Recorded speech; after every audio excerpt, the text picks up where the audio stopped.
Hello, everyone. I'm Tom Wistrcill. I'm JT Wistrcill. I'd like to welcome you to another edition of From the Couch.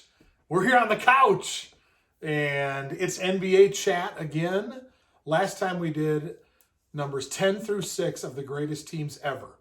And now we're going to do our top 5 in order of the greatest teams ever. Remember, again, we're not counting teams twice in the same era. Again, we're not counting Bulls, 92 and 98 the same. No, we count as one team, not as two teams in that. So that's how we split it up. A nice little history tour for my young Jedi here next to me. Yes. Who loves the NBA and has learned a lot. So, all right, without further chatter, JT, are you ready? Yes, and it's a good way for a Lakers fan to relive the glory days, which he hopes are back soon again. But at number 5 for me, I have the 2001 Lakers.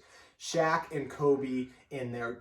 Kobe just entered his prime here, and Shaq had been in it a little bit. Both guys averaged 28 points per game and were absolutely dominant in different ways. Shaq obviously in the paint, down low, offensively and defensively, and Kobe with the mid-range and on the perimeter still as well. So this team went 67-15. And one of the biggest parts of their success was also the coaching, the championship pedigree in Phil Jackson, and one of the greatest executives in all time in Jerry West was also in the building.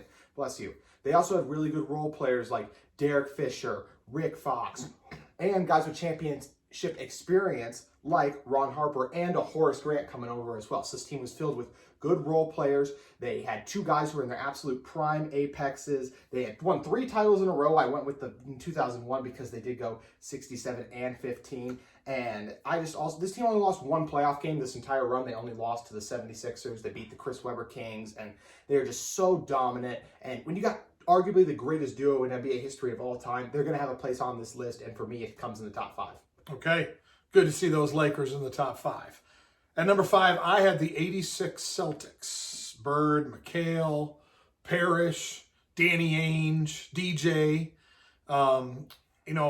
While not being a Celtics fan, I had total appreciation for the way they played. They played tough. They played hard. They played the right way. Larry Bird was an amazing talent. One of the few players I've ever watched in the NBA in 45 years of watching the NBA is where you had to watch him. If there was a game on and Larry was playing, you had to watch him. He was going to do something special. And they had a great season that year. Bird and McHale really kind of came into their own together. And, them and the Lakers going back and forth. But that year, the Celtics were by far the best team in the league. And really not even close when you look back on that year. They're my number 5 team, 86 Celtics. So, all right, let's move on to number 4. JT, who you got? The exact same team, the 86 Celtics. And I'll give you some of the numbers why. Give me some numbers. 67-15, that record. They also went, just in general for this dynasty, since they also won titles in 81 and 84, they had 9 straight trips to at least the conference finals, which is very impressive. We've seen them only accomplished by guys like LeBron and another team who's coming up on my list. Larry had a really underrated season. He averaged 25 points, but the other numbers get lost a little bit. 9 rebounds, 6.8 assists, and 42% from 3, which back then was rare. Like you said, McHale came into his own, averaged 21. Robert Parrish is the center. Got a feisty guy like Danny Ainge in there as well. And even got Bill Walton coming off the bench. Was he the same guy who delivered Portland to title? No. But could he still give you some good minutes as a backup center? Yeah. So just the way this team moved the ball very well. They were some of the best offensive players of all time. Get McHale in the low post and then Larry on the perimeter, obviously. And they were just a great dynasty, and they were able to knock off another one in the Lakers as well that year in the finals of their rival. And they even beat a young MJ that year. They beat Hakeem. They beat they were able to beat the Hawks as well, Hawks and Rockets teams. Like, they beat a lot of really good teams during this dynasty as well. So when you got a guy like Larry Bird and all this talent around him and beat a great team, they're an awesome dynasty. All right. So at number 4, this is where it gets tough for me. My 4 and 3 were really hard, and 2 and 1 were really hard. But my number 4 team is the 17 Warriors. Obviously, 16 and 1 in the playoffs. They had 4 All-Stars, 2 MVPs, one of the all-time great talent teams out there. Could shoot the ball probably like no team ever in NBA history. They've been able to shoot the ball that way. The reason I have them at 4 is it's a different era, but I think if they'd have played against a dominant post team, I think they would have had some trouble. And the reason is if you give up enough 2-pointers near the hoop, you end up in foul trouble and you end up behind because you're having to press on the offensive end to try to make threes to stay up. And so if the other team's shooting threes with you and you're the better 3-point shooting team, then you're going to win.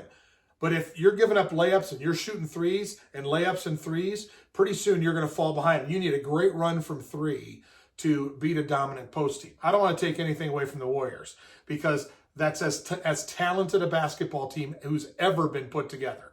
Obviously, Durant was a star. Curry's a star.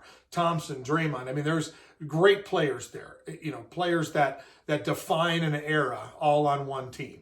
That's why they're my number 4 team ever because of what they did and what they had. So while a Warriors fan might be mad at me, of all the NBA teams to finish number 4, that's still pretty darn good. So there's my 4. So we move on to number 3. JT, you're up. Your number 3 team. I have probably much to the man to my right's dismay. I have the 87 Lakers. They went 65-17. Still a great team. I mean, they won in 80, 82, 85, 88, coached by Pat Riley and Jerry West. And they had 8 straight trips to the NBA Finals, which is also just insane.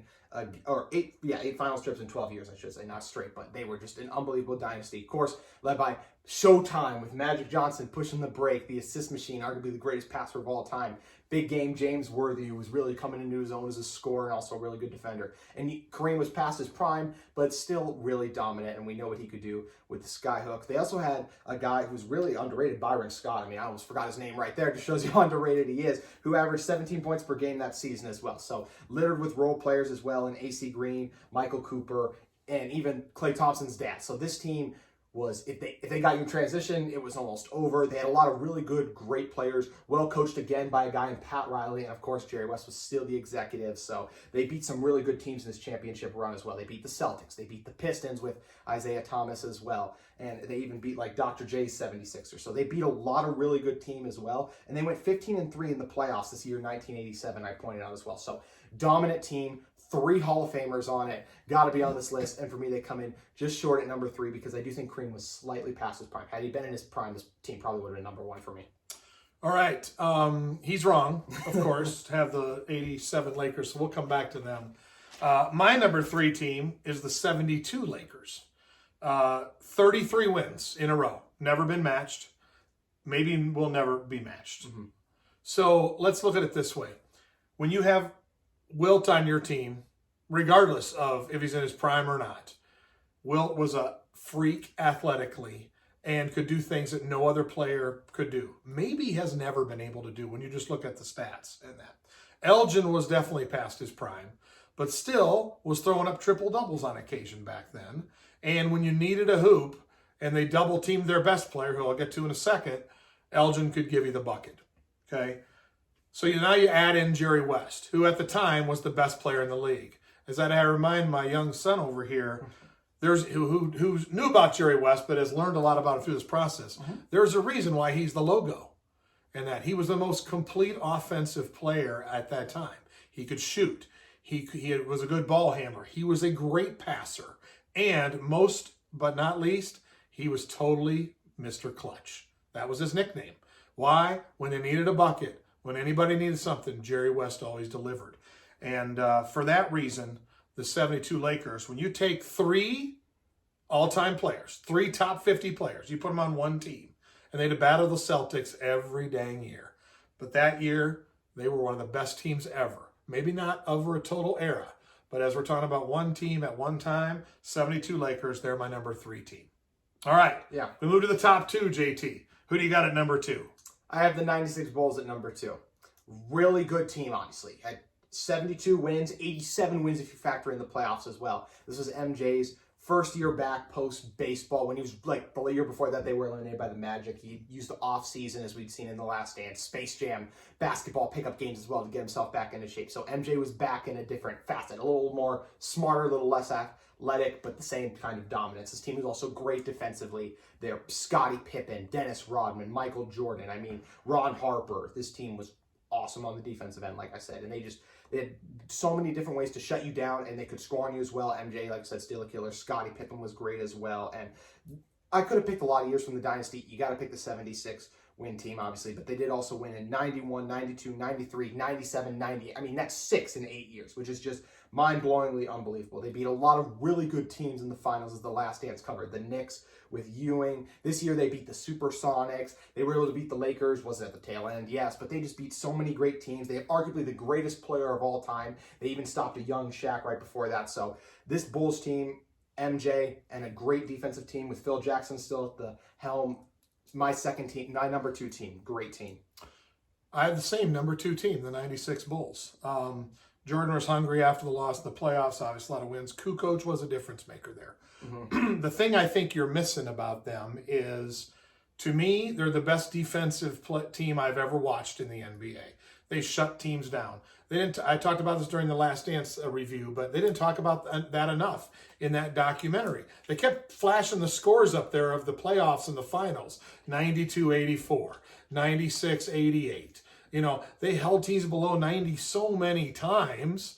You know, and people, they just glossed over that. That's unheard of then and now. I mean, in the 80s, the Lakers and Celtics would play each other. It'd be 130 to 120. You know, here the Bulls come along and boom, they just shut people down. And that's why they're the number 2 team. That's why they're better than the Warriors in 17, because they would have shut them down. That's why I have them ahead of the Lakers in 72 and the 17 Warriors, because defensively they would have handled those teams. And who would have had the best player on the floor? The 96 Chicago Bulls. That's why I have them as the number 2 team. So let's move on to the number 1 team. JT, I know who you've picked, so prove it. Yeah, a little controversial, and I'm going to disagree with some of the points he made right there. The 2017 Warriors. My sales pitch for them, the 73-win team from a year ago added Kevin Durant. This team was invented the small ball era, and then they added Kevin Durant. They replaced Harrison Barnes for Kevin Durant. Did they give up a couple of role players? Sure, but what's the difference when you have an all-time talent in Kevin Durant? So when they were able to roll out the Hamptons 5, as it was called, when you got 2 elite shooters in Curry and Clay, who both shot over 40% from 3. Kevin Durant, an unstoppable scorer who's almost unguardable. A reason I think a guy like Scottie Pippen still would have had trouble slowing him down, because I still think it's just almost impossible to stop his pull-up 3.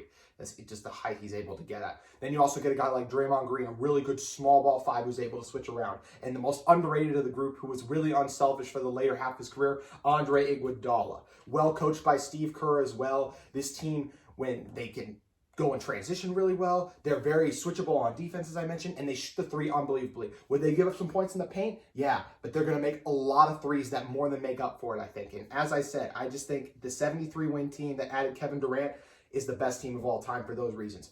4 Hall of Famers, most likely, and just players who are in their absolute prime, dominant. They wouldn't have won 3 titles if KD didn't get hurt. I know we could do a lot of what-ifs here, but that's just a massive one to me. So for that reason, I have... And if you factor in playoffs, the 2017 Warriors actually went 83-16 because they only lost 1 playoff game as well. So 2017 Warriors for me is the best team in NBA history.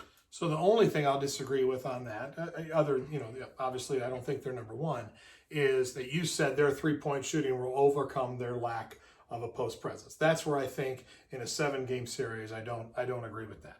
So that's why my number 1 team, no surprise, right here, 87 Lakers. Okay, and here's why. Okay. Magic and Worthy. Okay, I'm going to start with those 2, and here's the reason why. You have 2 top 50 players in their prime, okay?